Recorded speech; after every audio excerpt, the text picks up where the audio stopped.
Everyone, সবাই কেমন আছো? আমি সুজিত, তোমাদের সাথে আজ এই দেখা ফিনান্সিয়াল সার্ভিসের কিছু তোমাদের কাছে কিছু জিনিস তুলে ধরছি।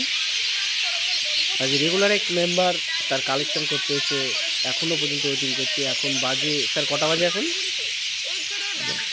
লাইট করছে নাকি? 5টা 23। এখন বাজে 5টা 23। আমি এবং আমার ম্যানেজার স্যার এসেছি দুজন মিলে কালেকশন করতে। কাস্টমারের বক্তব্য, ইএমআইয়ের ডেটে আমি ইএমআই দিতে পারবো না, এখনও 2 দিন টাইম দিতে হবে। যাই হোক, কাস্টমারের এটা রেগুলার না, মানে রেগুলার বক্তব্য যে কোনো কিস্তিতে আসছে সেই সেম প্রবলেম। 2 দিন আগে এসে যদি বাড়িতে এসে বলে যাই তাহলে সেই একই সমস্যা দেখা যায়। কাস্টমারের বাড়িতে আসলে কাস্টমার কিস্তি দিতে চায় না, প্রচুর ঝামেলা করে, কিছুক্ষণ ওয়েট করিয়ে রাখবে, সন্ধ্যা 7-8টা বাজবে, তারপরে ইএমআই দেবে। তাকে কোনো মতেই কোনো কিছু বোঝানো যায় না। যাই হোক, দিদির সাথে আমরা যোগাযোগ করার চেষ্টা করবো। দিদিভাই এইমাত্র কিছুক্ষণ আগে ঘরে ঢুকেছে, কিন্তু আমরা ডাকছি কিন্তু কোনো সাড়া শব্দ দিচ্ছে না। দিদি, দিদি, ও দিদি,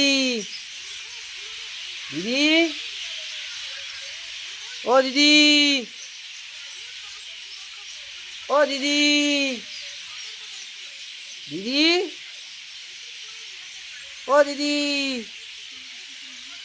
দিদি বাড়ি আছেন? কাস্টমার কিন্তু বাড়িতে আছে, ঘরে আমাদের সামনে দিয়ে ঢুকেছে, কিন্তু কোনো সারা শব্দ দিচ্ছে না, ইএমআই দেবে না বলে। অনেকগুলো ভাবা যায়।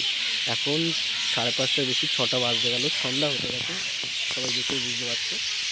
তা রেগুলার কালেকশন যেহেতু পেন্ডিং আছে, সেই কারণে আসা। সারাদিন 4বার এনার বাড়িতে ভিজিট করে এমনকি বলা হয়েছে যে আপনারা ইএমআইটা জোগাড় করে রাখবেন, কিন্তু এখনও সে জোগাড় করতে পারেনি। একটাই বাহানা, রাত 7টা-8টা বাজবে, তারপরে আমি ইএমআই দেবো, আমার হাসবেন্ড আসবে তারপরে।